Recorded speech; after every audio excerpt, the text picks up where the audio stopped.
Navan choy si mi so na di Sun le sana thu in No mei ching le man tam Hi nang na hi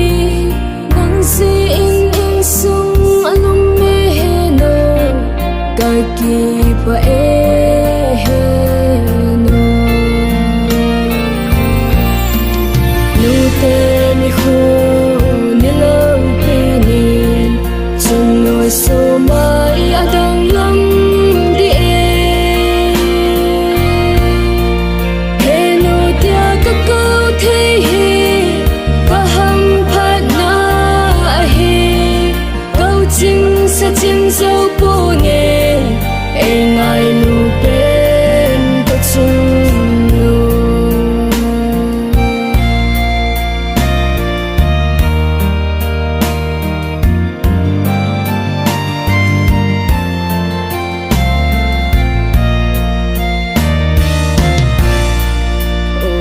Hi chi zingin hin khu zong a cha zingin ka chung nu hong la sam te ding he nu all mo lo zenin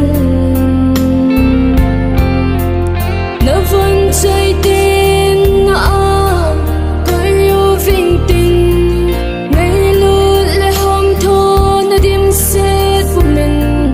na hin pom na ving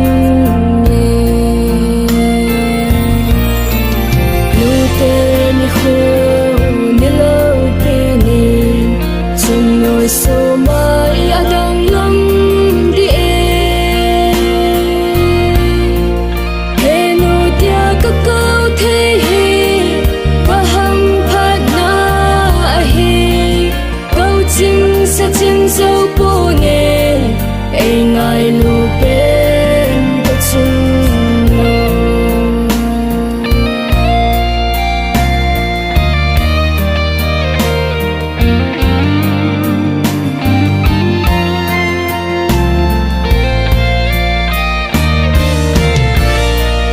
O chung pa thiên điệu sun Na keng bơ la ka tao về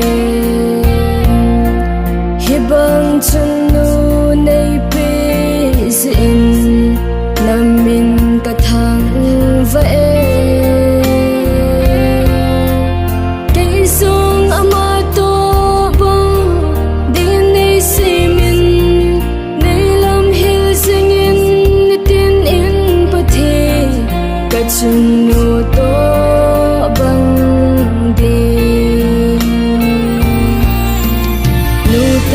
ni khu ni lau pe ni Chung noi so